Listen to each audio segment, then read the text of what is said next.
Amid the contentious discourse surrounding AI art, there is perhaps no term more readily thrown about or as profoundly misunderstood as Luddite, a term which derives from an early 19th century movement of English textile workers known for destroying and sabotaging industrial machinery, and which in modern parlance refers to someone with a stubborn and irrational fear of technology, and more broadly an aversion to change and progress. This is, of course, a gross mischaracterization both of the historical Luddites themselves and the modern recipients of the label.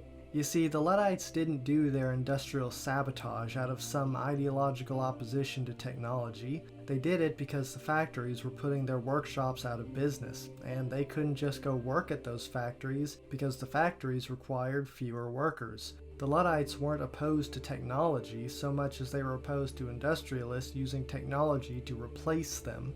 Now, a full discussion of structural unemployment and its various nuances is well beyond the scope of this video, but considering that 47% of US jobs are at risk of automation, I think it's safe to say irrational is the last thing you could call these concerns.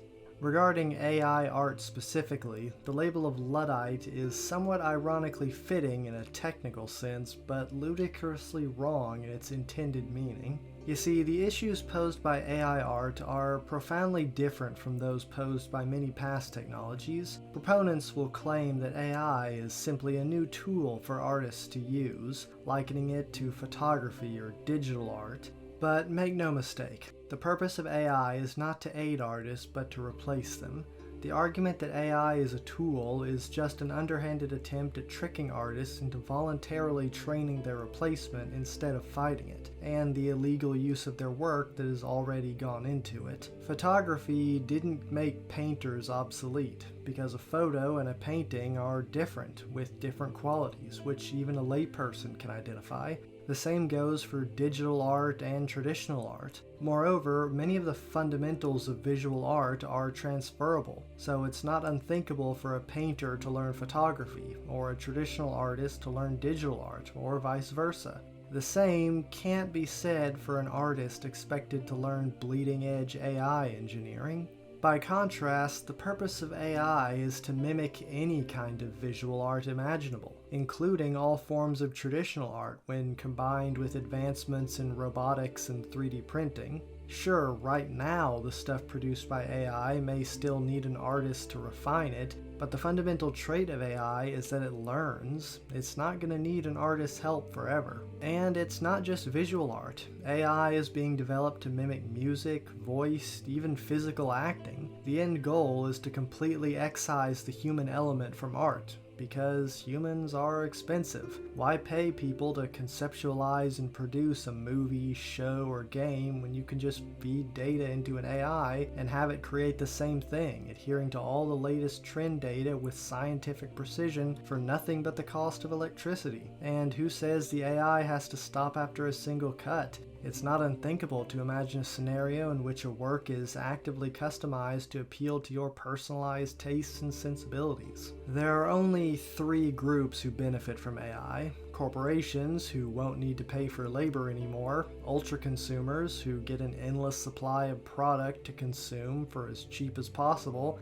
and the third, and perhaps most detestable group, the entitled parasites. A harsh moniker, to be sure, but if you've spent any time in art spaces, you know. These are the kind of people who beg for free art, then harass artists when they don't get what they want. The kind who demand whole movies, games, or seasons be remade because they didn't like the ending. It's not surprising, really, that these types make up the bulk of AI defenders. They'll dress up their apologia with platitudes about gatekeeping and think of the poor, but these arguments are ultimately disingenuous. There's tons of art out there, of all types, that can be accessed for very little, if not outright free, and that's without even mentioning piracy. And besides, even if accessing art was too expensive or difficult for some people, do you really think the solution is to give them even more vapid dreck than what the mass market is already providing? I mean, that's like saying the solution to low-income malnutrition is McDonald's. It's the same kind of anti-logic that says you can't critique a show because it's made for kids, as if kids don't deserve good entertainment or are too stupid to appreciate it. But really, it isn't access to art that these folks want. It's the prestige and sense of ownership that comes from creating or commissioning art. They want art that's theirs, art with their characters, depicting what they want. They want the feeling that comes from creating something, and there's nothing wrong with wanting any of those things. But the difference, and why I call these types entitled parasites, is the fact that they feel entitled to these things. They want custom art, but they don't want to pay for it. They want the prestige of being an artist, but they don't want to put in the work of honing their own skills. And with that entitlement comes resentment. They resent artists for demanding compensation, hence the appeals to poverty. They resent the fact that ordering pizza doesn't make them a chef, hence the talk of gatekeeping.